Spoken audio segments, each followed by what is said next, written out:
Good to go. Wonderful. So, really excited to have this session. I think this is our most popular session is getting people who work in the field day to day, talking about their successes and their challenges. So today we've got Denise Piercy from Running Zone. We've got Ken Racine from Racine MultiSports and Ryan Hite from Negative Split. And this is a great opportunity for us to be able to chat with them and get going. So of course my Google Voice starts calling during the middle of this.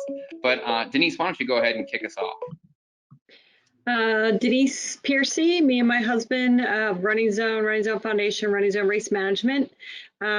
We previously had 13 of our own events that we produced from top to bottom.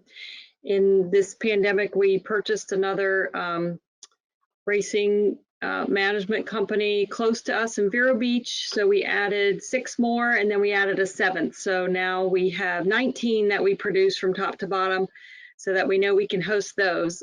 We previously had about 70 events a year that we helped put on through our race management company. That includes those 13. So we can talk about my questions when we get to me. Yep. So Ken, why don't you just give us a quick overview of who you are, where you're based, and just a little overview of you. All right, Ken Racine with Racine MultiSports. We're out of the Maryland area, servicing about 5 states in our region. We've been in business for 13 years and started off as a race management company, producing our own triathlons. And then that expanded out, and we now have about 100 clients and 22 of our own races. And in 2020, we were only able to get 1 of those 22 races off the ground, actually call it 3. And then we produced a brand new race from scratch that we can talk about if time allows. And then, you know, our client base, we probably had about 33 events that we were able to get off the ground with them out of a base of 100, so about a third. Okay. Ryan, can you give us a quick intro? Yeah, for sure. I'm Ryan Hite, the owner of Negative Split. And kind of like Don and Denise, we also purchased another set of event companies during a pandemic, which, you know, was before the pandemic. So that presented its own challenges, I will say. So we traditionally, we produce about 10 to 20 races a year, and we time ballpark probably 100 to 125 different races that we time throughout the year. And this last year, I think we did manage to time, I think it was like 7 or 8 races after March 15th. And then we did produce, I think it was 5 races after March 15th. So some wins in there, but definitely not a normal year. Sure. So let's start getting into some interesting questions here that I think will be beneficial for everyone. Denise, can you talk to us a little bit, and everybody's gonna get the opportunity to talk about this question, but Denise, how about you start with, how has the process of working with your local decision makers for allowing or permitting events changed from your first event to, you know, now as you're looking into 2021?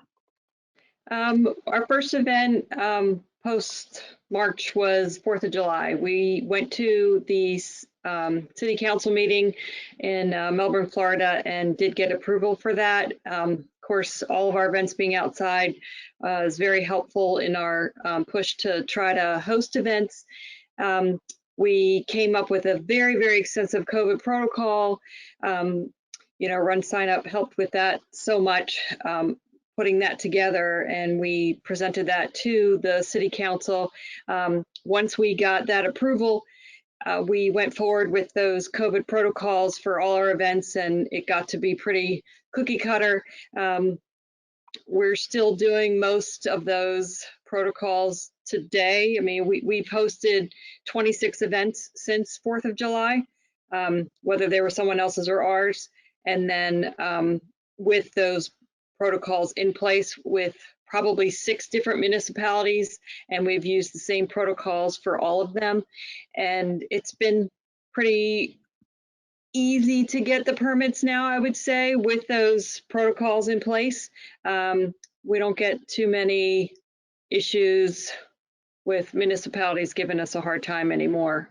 We are in Florida though, so we have probably a little easier time here. Okay. Ken, do you want to talk to us a little bit about, working with your local permit authorities? Sure, yeah. Here in Maryland and the surrounding states, it's a little bit tougher to get events off the ground.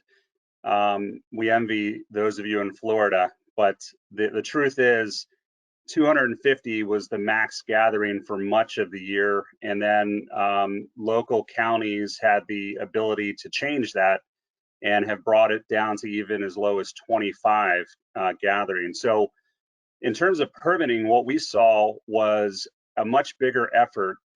And when we started our normal path to talk to, the agencies and the contacts that we had, no one wanted to sign off. They all wanted to get a higher level signature, which was atypical.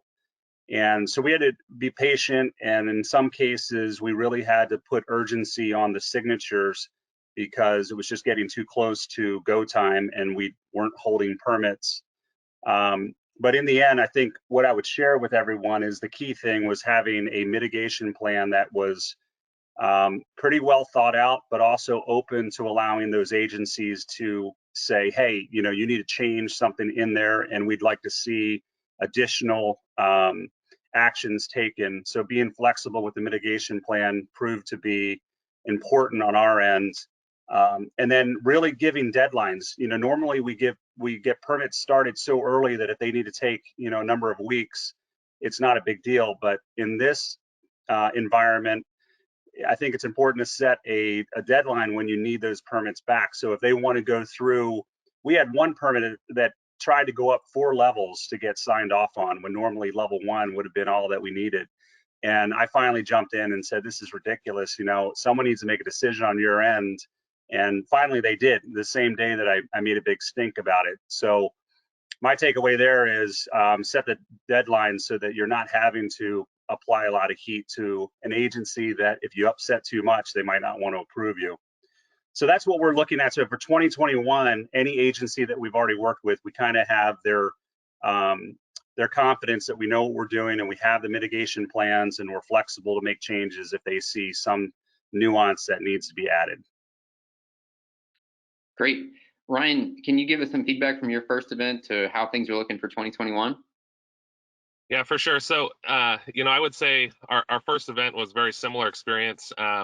Maybe even slightly tighter restrictions in that, for our first event, we really couldn't get a permitting agency to sign off on it. We kind of went and really knocked down the road of the health departments and those sorts of things. And they kind of said, yes, this makes sense. And, we don't see any major risks with it, but we still really couldn't get anybody to sign off on the permit side for the first race. So we, kind of quote unquote said it was going to be a virtual with a few little live things out on, with like an inflatable arch or something like that on a piece of private property that runners could run through on their own. And, we tried to sell it out at 100 people and we couldn't, which is pretty rare for us. So that was kind of step one, but that really gave us a lot of grounds to then, get some photos, some videos, and some more like time-lapse videos, stuff like that, to be able to go back to those permitting agencies and say, this was safe.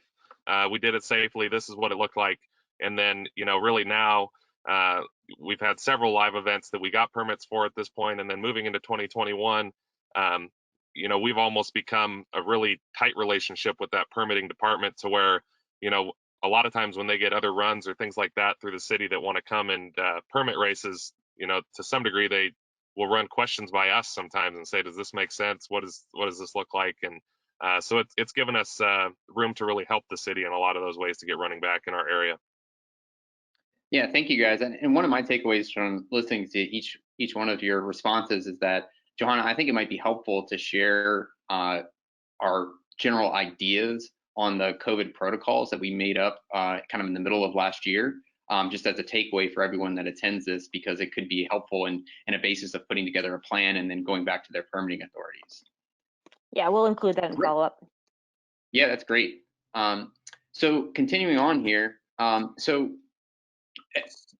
Denise, so have you done the same swag or gear packages for virtual and in person? And then how have you thought about pricing and if those are interrelated at all? Well, last year, because of all this happened, we already had so many people already registered for events because we do a series and then we have early registration for Space Coast Marathon. We already had so many people already registered that we just kept the cost this exact same for the virtual versus in person, and ate that shipment cost painfully as it was for the marathon. But this year going forward, starting 2021, we're kind of stuck with the virtual aspect at this point. So what we did was we raised all the virtual events by $10 just to help us with the shipping, because the shipping just kills us. We're not a shipping company, we're an event company, so it's just a learning curve for that. The swag is the exact same for both the virtual and the in-person. We kept that the same. It's just the cost starting going forward, we did make more expensive. Okay. So Ken, what's your thoughts? Same question. Yeah, so for us, we have a supplier that does direct ship for us. And if we are able to have enough volume of virtual, then all the swag is getting shipped direct, and it brings that cost way down, and we don't have to mess with it. And so in a hybrid sense, what that looks like is all the same swag. Our supplier will hold on to any direct ship shirts and medals, and the rest get drop shipped for a live event, and they can handle that quite well.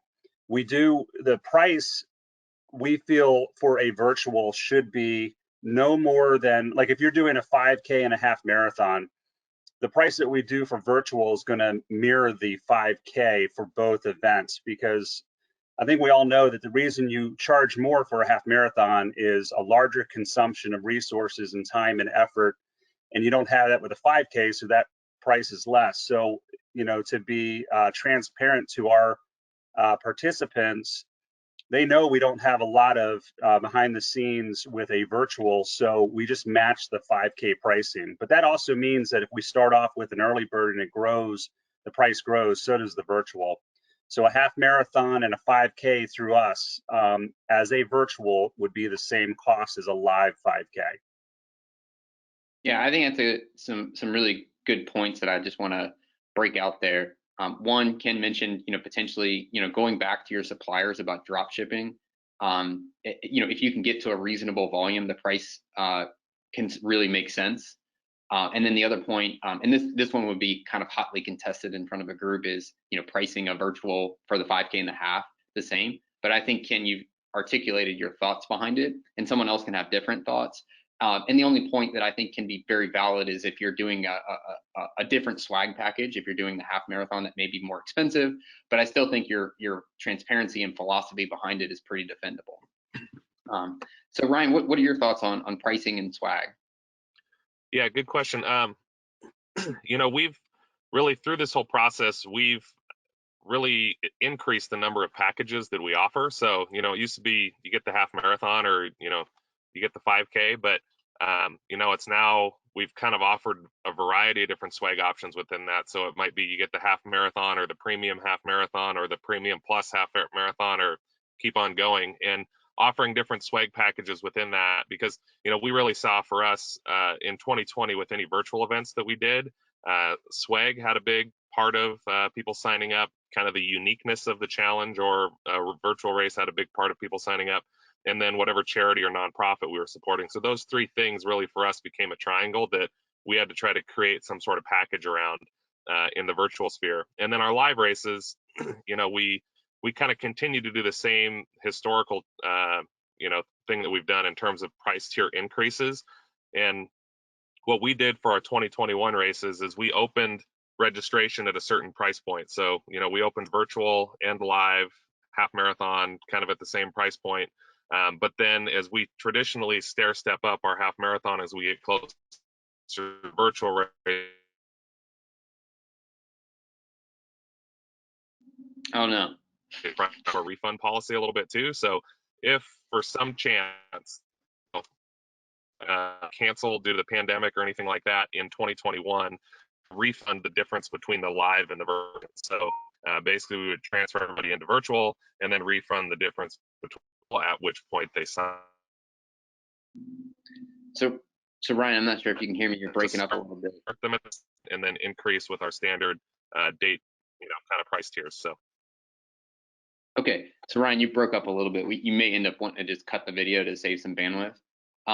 So essentially, what one of your big. Okay, sorry. Yeah, no worries. So I'll kind of summarize this because I heard some of it. Is you're going to give participants the option to, if they need to go back to virtual, you're going to give them the option to go back to that, and you'll refund the difference. I hadn't heard anyone else, potentially do that. I think that makes a lot of sense. But one of the things I talked about yesterday in my hybrid discussion is creating consumer confidence, and that I think really does create consumer confidence in that, hey, you're thinking about me and you're understanding that I'm making an investment in your organization, and if something changes, you're going to reciprocate and give me a portion of my money back. Okay, so next thing is, so what were your expectations for participant numbers going into events, and how did reality match up? So Denise, you want to take that one first? Well, we really had no idea. What we have found was that the marathon is kind of a separate deal. We actually did fill that to capacity this year, but all our other local events, it's about 50% of normal numbers, and then for people who are there in person, and then virtual on top of that. So we still really have not climbed back to, normal numbers, but barring the marathon, but still been super happy with turnout, people coming out to the events, and registrations. I mean, they're just not where they used to be, but they're getting better, and we're hopeful, as everyone is. So Ken, do you want to give some feedback on numbers versus your expectations? Yeah, it was similar for us as well. We had to lower the number of participants that could come out to an event because of the restrictions here. And so that gave us confidence at first that we would sell out, because once you're allowed to go back outside and get out of quarantine, we thought people would flood and we would sell out these smaller events. But we didn't sell out really a single event except for the JFK 50 mile, which is a pretty epic event that we can talk about. All the small events that we were trying to hit 250, we were falling probably short by about 50 people. So that was a little bit of a surprise, but I think in the end, we were grateful just to be out there, and the reception that we had from the participants that were there was amazing. So even though it was a smaller crowd and we didn't sell it out, it felt so worth being there. And we're, the main thing that all of us are doing by holding events during this time is getting the momentum back. And every little race that happens, gives a sign of hope. It helps the agencies that have to permit that no one's getting sick by coming out to races, and we're proving that we can do it. And that's just going to pave the way for us to have bigger and bigger events. So we're feeling very positive here in my area, even if it's only 200 people towing a line. Mm-hmm. And Ryan, you shared some of that first event. You had 100 slots and you had 60, so you kind of got a base point now. I think it'd be really interesting to hear, as you're going into 2021 now with registration open for those events, are you seeing any trends yet for that? Yeah, I'm going to cut my video when I talk to see if that helps me not break up, if that's okay. Sure. So, yeah, I mean, same thing. We had a tough time selling out slots and getting people to show up to races initially.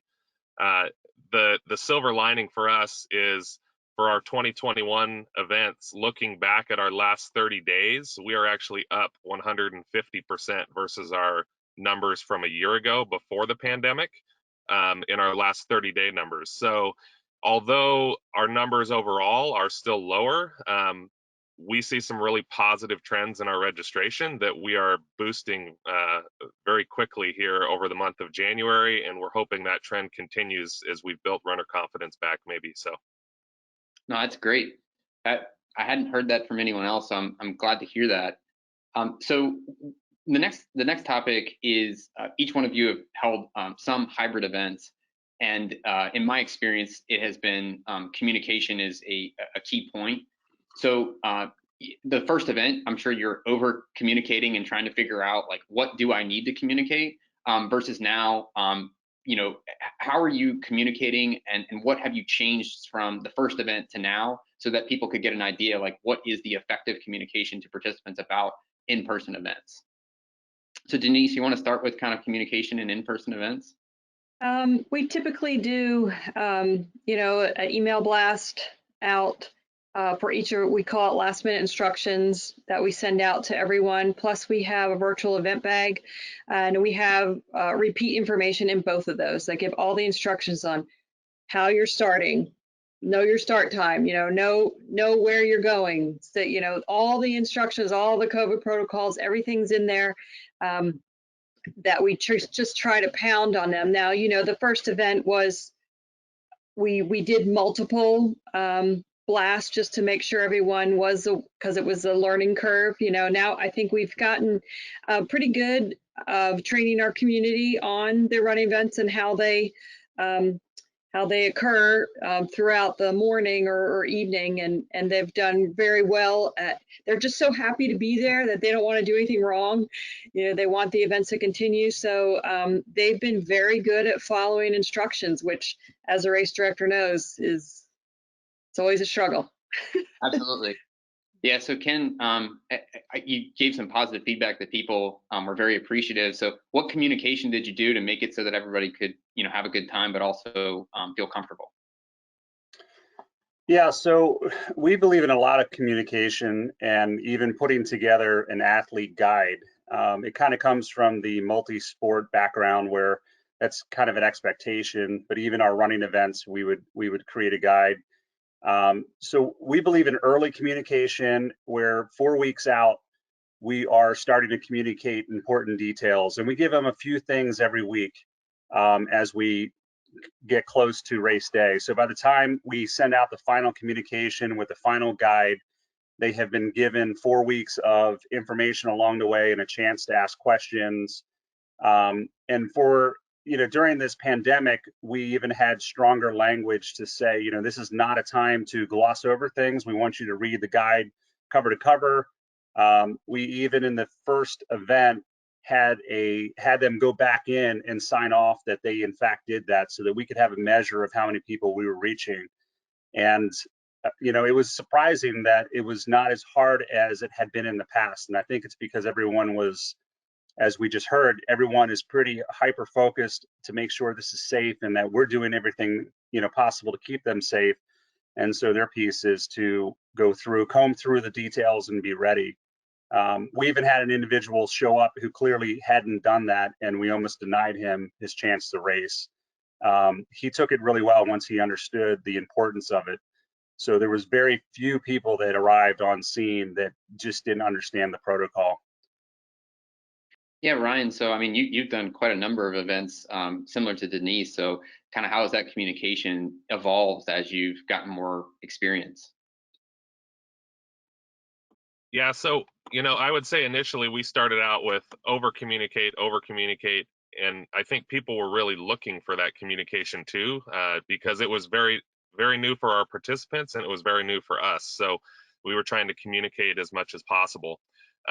As our participants have also gotten more used to this new kind of structure and protocols, we've probably communicated less, but still had that extra layer of communication available for the people that wanted it. So we almost kind of two-layer our race communications now at this point, where we'll send an email that'll highlight, you know, the 5 to 8 kind of key points that they need to know about.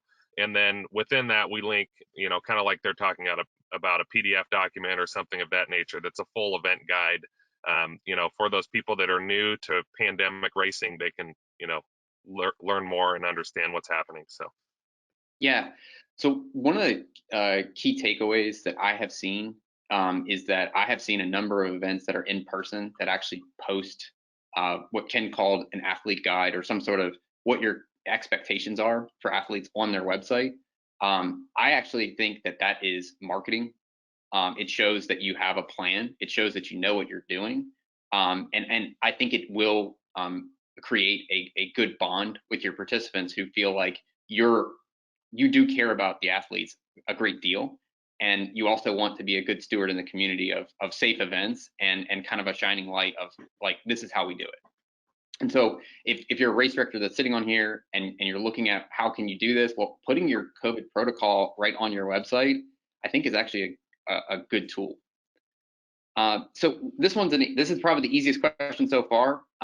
So Denise, how long did you give participants the opportunity to complete the virtual race? So if they're in the virtual race, what window of time did you give to compete? Well, we basically said you can do it anytime you want, but you only have a week to enter the results from race day to 1 week after the race. So we give them 1 week to enter their finishing time, but we told them they could do it any time before. When once they registered, they could do it. It's just they only had that time frame to enter their results, and we still do that. We do a whole week from race day to a week after. No, I think that makes sense. I do know people that have big windows, but I think a week is a good idea. So Ken, how did you approach that? So we are usually about 3 days of a window to put in results. We have very few people beyond that window that said, "Oh, I missed it, and I need to get my results in," and we'll handle that, as a one-off. But we had a client the other month decide to take her hybrid. She had it open for 3 days, and the participation wasn't quite where she wanted it. So she extended the virtual piece out a whole month, and she was able to pick up a dozen more entries, because once you open that up, not just for results, but for people to jump in and register, and she made good on getting them the swag. That was an approach that I hadn't heard about, but I wanted to share because it kind of opens up the flexibility that RunSignup offers through all these tools. There's no reason to cut off virtual too early if you sense that there might be some people out there that'll jump in a little bit later. Yeah, Ken, I think that's an important point, is that if you build a brand or your brand has equity already, having a larger window can be beneficial. And then you pointed out the big drawback, which is you need to have some flexibility on when you can get people their gear. So we have seen events that have been very successful with their virtual component extend those windows. The biggest issue is logistics and shipping, and having that hard discussion with like, okay, if they register after this date, we need to clearly communicate it's going to be another 4 weeks before they can get their gear. Right, and to that point, this particular client was sitting on all of the medals and T-shirts, so it was easy for her to open it up, extend, and mail out a dozen or so. Perfect. So Ryan, how are you kind of approaching that? Yeah, I would initially, we offered a lot of flexibility. There would be a month or, whatever the case might be for people to complete the virtual results. But I mentioned earlier, we also traditionally would time over 100 races in a year, and we found out, gosh, we're really almost like saturating our own market. When you have 8 races a month or something like that you would potentially time, and everybody takes now 30-day windows for their event rather than a single-day window for their event. We found that, as we were helping races market and stuff, they were all just kind of, marketing against each other rather than in kind of their own same niche areas or their own same niche windows. So from a timing company standpoint, we almost encourage people to try to shrink that down to more of a weekend or, at the longest, like a 7 to 10 day window. And we started doing that with our own events too. Just because we typically would produce an event, at least an event every month. And so rather than, draw it out too long to say 30 days or something, we find that, a 1 weekend or, 7-day window or something like that is adequate enough, but it doesn't, it allows us to get done with that event and move to our next event. So it's probably a different situation, when you're doing lots and lots of events. So.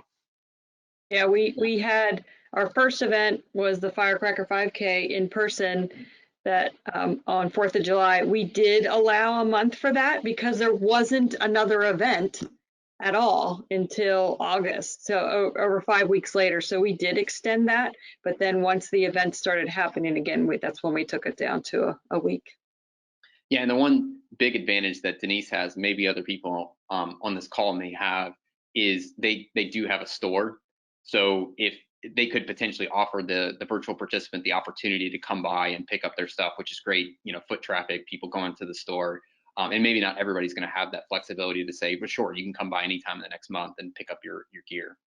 Mm-hmm. So one of the next questions, and Ryan mentioned this a little earlier, so I'd like to get some discussion going on this. So Denise, what steps are you taking right now to encourage participants to register now? And then, and I think you do have an interesting story to tell, and because you can kind of show with Space Coast that if you say an event's going to happen, likely it is going to happen. So it's kind of that prove it to me participant. So how are you guys kind of dealing with that from a marketing standpoint? That's a tough one.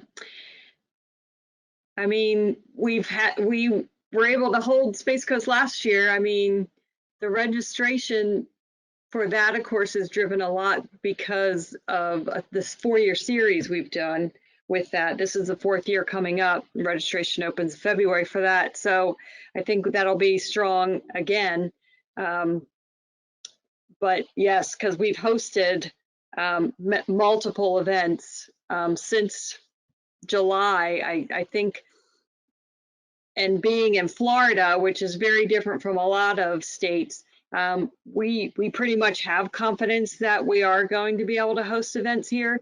So that would be a huge barrier for other states that are not allowing anything. We've had over 1,000 at our smaller events even. So, out that actually at the event. So, I mean, it's I think we're in a better position here where they already have the confidence. It's going to be tougher in other states where, if they're still not allowing you to have events, getting over that hurdles when they first start allowing you is we still get the emails. Is this really going to be held in person? Is it going to be canceled? So we even here in Florida, we still get that, but we can say yes pretty confidently here. But that is a struggle for other states. I can see that. Yeah. Well, I'll help you on this one, Denise. I gave you the hard question, but I think the level of execution, and again, from my outside viewpoint, not only participants, but also it appears that your local city and county appreciating your approach. I think that it's kind of reputation almost, that you are listening, you're responding, and you're doing it in a professional way. That should give some confidence for people to register. Of course, there's going to be people that don't know that and are going to ask questions, but that does permeate across the community. They're like, hey, they did put on Space Coast. So, So Ken, what are your thoughts about how you're encouraging people to potentially register for events later in 2021? So the approach we're taking is kind of a COVID promise, and it's built on not just an idea, but our success in 2020. And the promise is that if we have to cancel an event because of COVID, we're going to refund your money. And we talked about this early on, probably it was April of last year. How are we going to handle this? We're watching other race management companies struggle with that same challenge. What do you do? And we finally got to the point where we want a long-term relationship with our participants, and we don't want to hold their money and make them feel bad about the situation. We're all dealing with a pandemic, and that's a real strain and a real stress. So let us be the light in the midst of that you don't have to worry about whether your money is going to come back to you or not. So we have that history, and we also have the history of producing races at a very tough time. So our promise that is on our website in the top of every race page is right there for them to read, that it's kind of a no loss. Go ahead and register early. If we have to cancel, you're going to get your money back. And we also allow deferrals so that if they would rather not, get their money back, you can also have a deferral moving forward. And since we produce a lot of different events, we don't make that deferral credit attached to the race that they were registered in. We make it available to any of our races, and that flexibility is something that they enjoy. So that's kind of our approach to it. No, I think that's great, Ken. I hadn't heard anybody talk about a COVID promise. That's a good takeaway. Ryan, what are your thoughts? Yeah, I would kind of reiterate what Ken said. I think providing lots of flexibility and options for participants is really important, and communicating that very heavily across websites, emails, and we've also relied heavily too on the fact that, we did produce a lot of races last year, although they were very different than, what we thought a race would look like. They were live races and chip timed, and there were start lines and finish lines and music, and there wasn't a whole lot of people, but they were races. So, we've kind of leveraged that and, really kind of pushed out a marketing campaign of kind of run safe, run confident kind of thing into 2021. And that's been good. I think we knew that in order to be able to get to racing again, we had to start somewhere. And that, I mentioned we couldn't sell out a 100-person race back last July, but we knew that was a starting point to get us to move forward and be able to do that. So, and I'm happy to say too, like, we've had a lot of other race organizations reach out to us to try to, whether it's for race timing or whatever, but we've been able to help a lot of other races too, because we've started to build that confidence again, in our area. So I think hopefully it helps the greater community come back as well. Yeah, no, I think those are all really, really good points. So Johanna, I've got one thing for you is I think it would be good if you want to, towards as we get to close, maybe get like the best question from the group, and we'll do that as our wrap-up question here in a little bit. So moving on to kind of race experience, I think this is something that we haven't talked about yet. So Denise, obviously with having to kind of hold a no-touch race, what specific changes have you made to try to eliminate touch points, at your events? Well, I think that's pretty much across the board. Everyone, the finisher medals in your packet when you pick it up. Pre-meeting the volunteers, so I'm not meeting them in a big group that morning. They've already got pre-assignments going out to their spots. The participant, there's no award ceremony, and like you said, we are. It is easy that we have a store, because we say you can come in and pick up your award at the store, starting the next day. So people come in and get their awards that way. What we have started instituting, which we started with the marathon, was we have an awards tent. And then once we don't post anything on a board, because then people stand around on that. So we just we put a bunch of printouts of QR codes around, so people can just go right to the results online. And then we will make an announcement. Okay, check out the results online, and if you want an award, you can come up. Please remember to social distance, and when you're standing in line. And then they're usually very good about that as well. Then they can get their award. And that's on a larger event. A longer distance event, half marathon basically. And then so just all those touch points, the volunteers not handing you something, they're putting it on a table, masked and gloved, the participants grabbing it from the table. So all the food is individually wrapped, and the same thing, it's being put on a table, so you're not just touching someone the whole time. So we basically eliminated all touch points completely. I can't think of any that we actually still have, except for when you pick up your packet, you're handing someone something. That's if you want to put it on the table first, that's about it. Yeah. Well, thank you. That's a lot there. So Ken, that's a high bar she's already put there.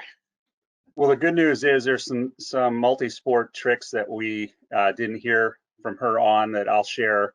From a running standpoint, we're very similar, but multi-sport has a few more opportunities. And one of the things that we learned from another race management company was to hang the swag bag at their bike rack. So instead of getting into a line to receive your swag, which is containing not only the shirt you're going to go home with, but your race bib, and we gave out masks, because in multi-sport, it's not like a running event where the clothing that you're wearing when you arrive is what you're going to have on the whole time. You're exchanging things out, and it's a lot more complex. So we put 2 disposable masks in that bag, hung it on the bike rack, and so they were able to go in and have everything right there. The bike rack positions were spread out so much more than what would normally be, so they had room to move around. And the way they used the mask was we had a time trial start, so they would show up. They had to have the mask on until they got to the actual start line. We had a trash can there, and they could drop the mask when we said go. And then I guess there was only one mask in the bag, and the next mask that they got from us was at the finish line. So that way they didn't have to worry about looking for that mask or wearing it through an entire multi-sport event. And that worked out really well. So just a little bit of a different thing that you have to consider when it's multi-sport. But love the idea of hanging that bag. That went really, really well. No, I had not heard of that. That is a really good idea. So Ryan, what are your kind of thoughts on that? Yeah, we've we really did a lot of the stuff that's kind of already been talked about. One of the other things that we did too was at our packet pickup, we'd allow like a text to register option. We used to have a lot of like iPad kiosks and things like that where people could sign up, but we basically set up a text to register option where people can text a number, and then it kicks them back the RunSignup link, and they can sign up from their own smartphones. And we've done similar stuff like that for results and those sorts of things too. So, but otherwise, same kind of stuff. Everything's in the gear bag right from the start. All the food and drink is prepackaged, touchless, set on tables, same stuff that we've heard. So, yeah, I think kind of circling back on one of the things that Denise mentioned is a QR code or a short URL for either registration or results posted can be a great way to, and Ryan's point to text to get a result. All of those are really good ideas, and they're good ideas beyond the pandemic. It's a pain in the neck to print out results, and then they're wrong, and then you got to print them again, and it's a mess. So pushing people more to digital now, you've got that kind of reason to do it. So I think those are really good points. So this one's kind of more, maybe a little bit more fun.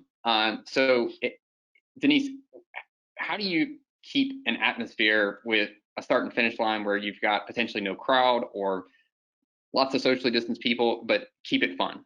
So how do you keep that energy up? Serve beer. Music, you just want it to be feel like a party. So, music is a big part of it, but like you said, they're not hanging out. So we've had a couple events where we did serve beer afterwards, and that was the only reason they hung out, was to have a beer and then go. So that was really it, but everyone really enjoyed that, and they were very good at social distancing in their little pods around the fields, whatever, where we served it. So that was just basically trying to still have a party, even though you don't have any kind of photo ops or awards, just trying to make it feel like an event, even though it's vastly different. Yeah. So Ken, what's your thoughts on that? So I think announcing and having an MC is super important anytime, but particularly when you're doing a race in a pandemic. Not only are they creating atmosphere and giving information, but they're also pace setting and reminding people to wear their mask and social distance. And if done in the right way, it's not coming across as Big Brother is watching kind of thing. But that, to me, that atmosphere needs to be there, no matter if it's 100 people or thousands of people. So the announcer MC is key. So Ryan, what are your thoughts on how you kind of keep the start and finish line, energized? Yeah, same thing they've said.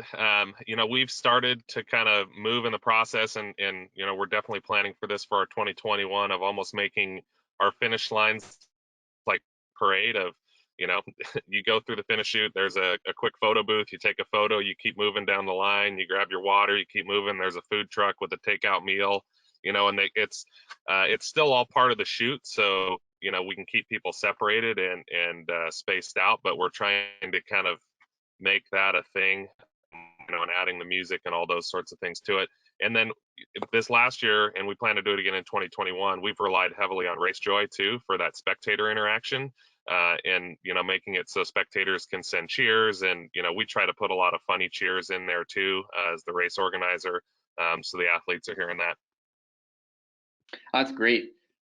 So moving to the next question, how has COVID changed your thoughts about setting up? What's a good course with COVID? And Denise, you may have some interesting thoughts with kind of how you guys have organized your events, and you have a unique, with Space Coast, a unique course anyways. So you want to talk a little bit about your ideas on and what modifications you may have had to make to your course due to COVID?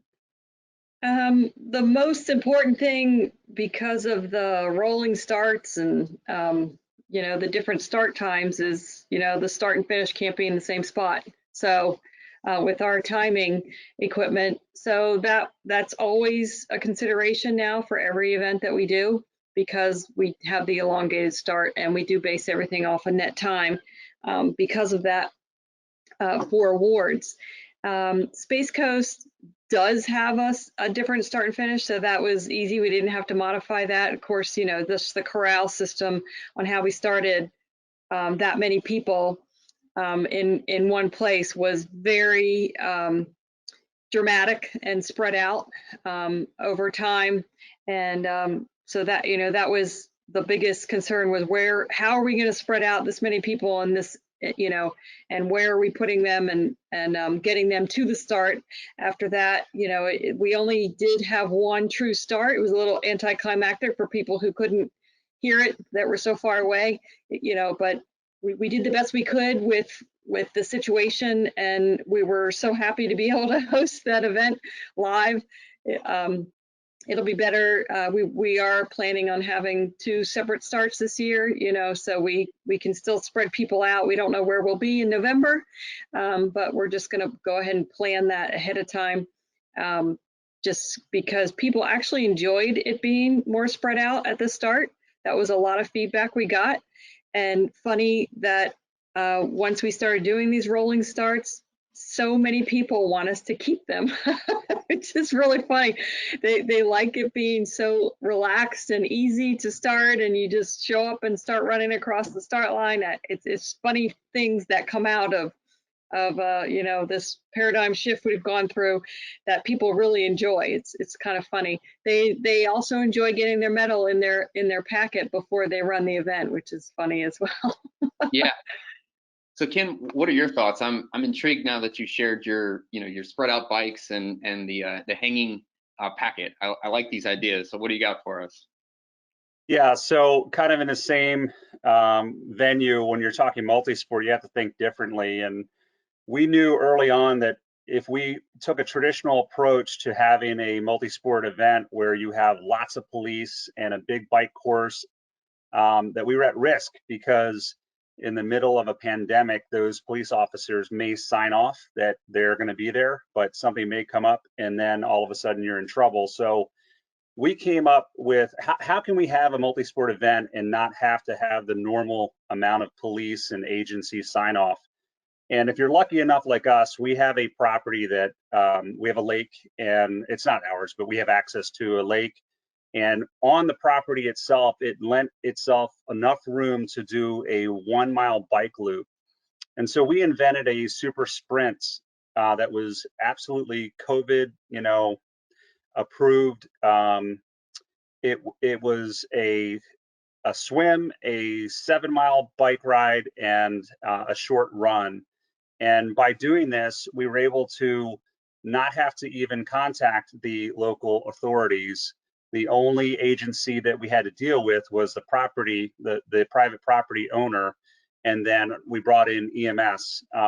And so if you're able to figure out a way to decrease the amount of agencies that have to get involved by choosing a better location, I think this is the time that you need to figure that out. And you may not even know that those properties exist, but once you start looking, hopefully you can find them.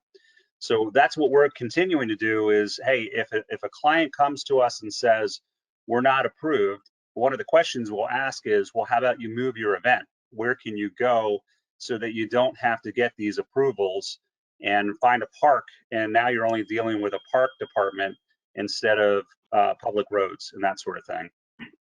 Yeah.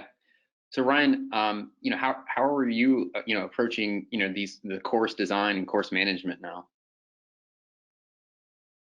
Yeah, I would reiterate what Ken said. I think, you know, we have some races where there's, you know, 5, 6 different permitting authorities that are on it. And it's just so much easier if you can find, you know, a piece of private property or a single park with a set of trail systems, those sorts of things. Even though the courses that we might be creating right now wouldn't be the most appealing in non-pandemic, you know, sometimes it's in out and back on the same strip of trail, but we still get people to sign up and they're still excited to come out and do real races. So I think even though it might be a course you would write off in a year that doesn't have a pandemic, it could be a very real thing right now.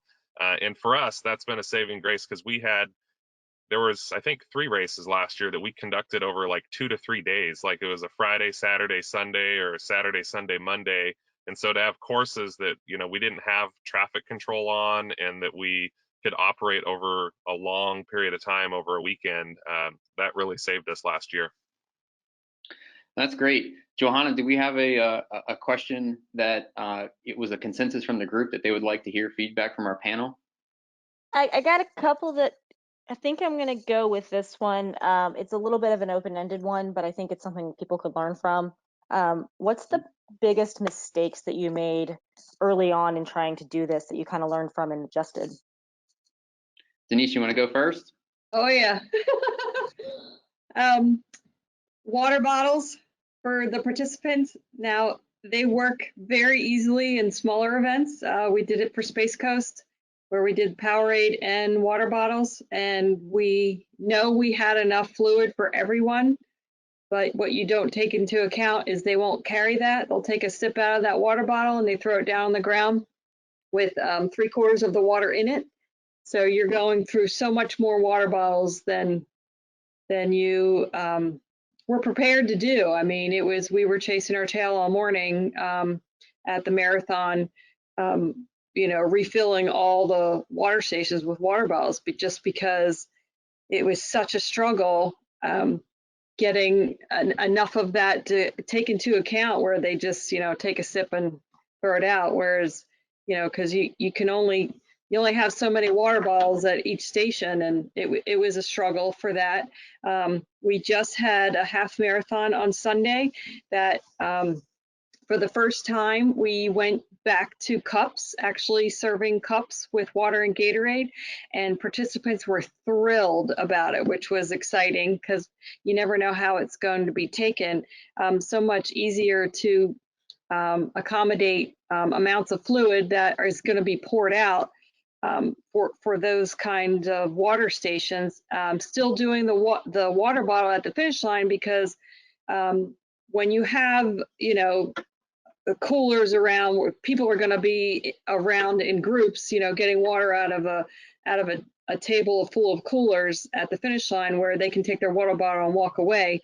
Whereas at the water station, they're taking their cup and walking away anyway. So that's why we made the decision to try it out at this event, and it was very successful having it out on the water station that way.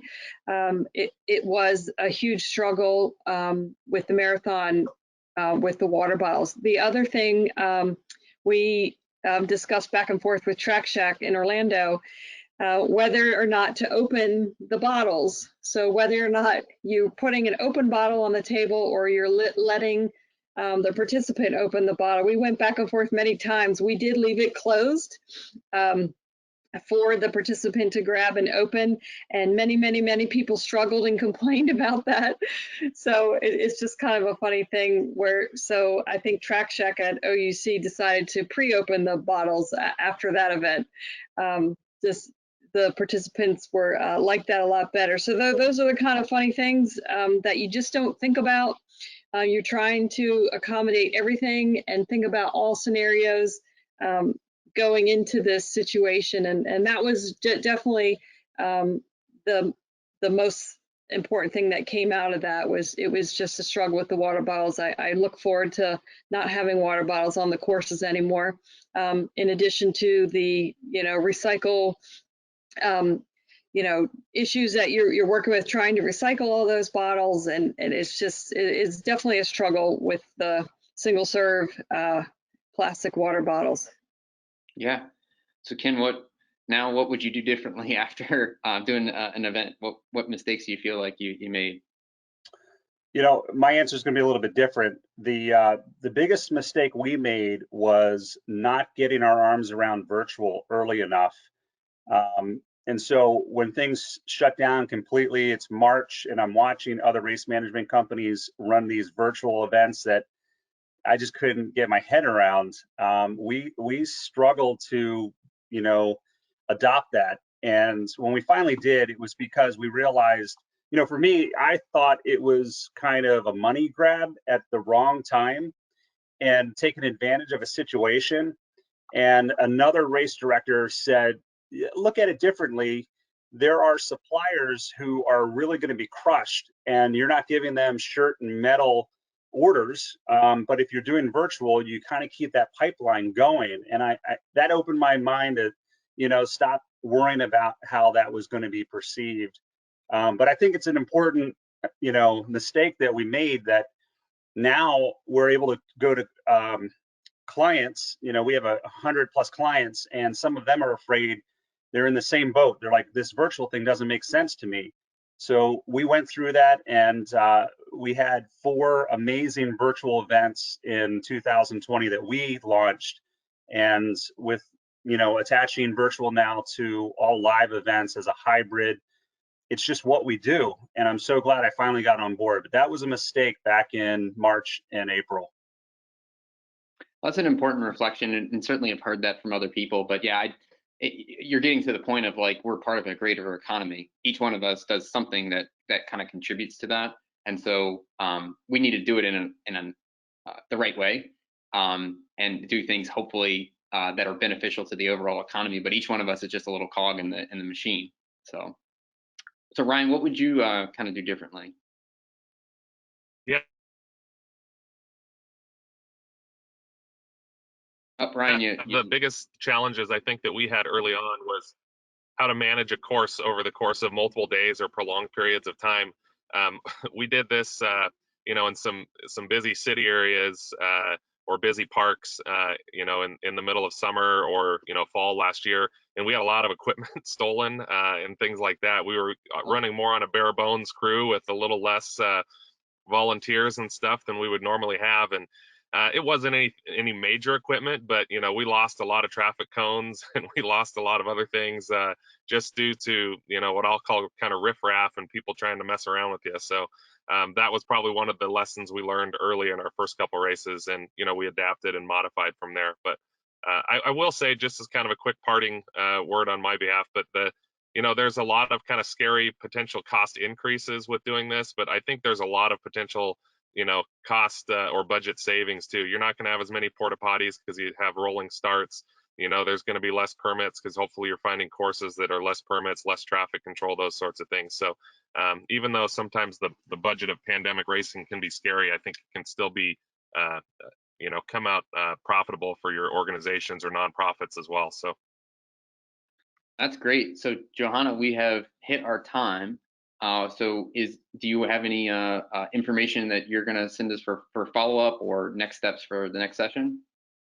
Yeah, so in terms of this session, we'll send a bunch of follow-up. There were some questions that we'll have some materials we send out with our follow-up tomorrow in terms of types of advice for athletes and things like that. For the remainder of today, we have the next half an hour break, and then at 1 o'clock, we are going to be on Zoom for mini sessions that are focused on features, specific features in RunSignup that you can use this year. For those, there are 3 different rooms open. You should have them in your email from yesterday, but you can also go to runsignup.com/virtual symposium winter, and they're posted on there as well. You can pick any of those 3 rooms, and there will be a whole roster of mini sessions in that room. You can also jump between rooms throughout the day. So if you want one at 1 o'clock in room 1 and one at 1:30 in room 2, just close your Zoom and open up the next room. Last thing today, then, we'll be back on GoToWebinar for a town hall with Bob for any of the burning questions that we haven't gotten answered this week. Oh, there's the doggy. Okay, well now you win, Denise. All right, that's cheating. I don't have any props. I'm in a car. So what I want to say is to each one of you, thank you so much for being open and sharing, your experiences and even explaining things that you didn't do well. So I'm sure each and every person that attended this appreciates you just sharing the information. And I will make you a promise, Johanna, we will send them some RunSignup gear. Is that cool? Yes, if someone who's actually in the office can do the mailing. Yes, we can make that happen. We will get you guys some gear so that you'll look cool. So I thank you guys so much for your time and look forward to hopefully a better 2021. So do we. Thank you. Yeah. Amen. Thank you. Thanks, everybody.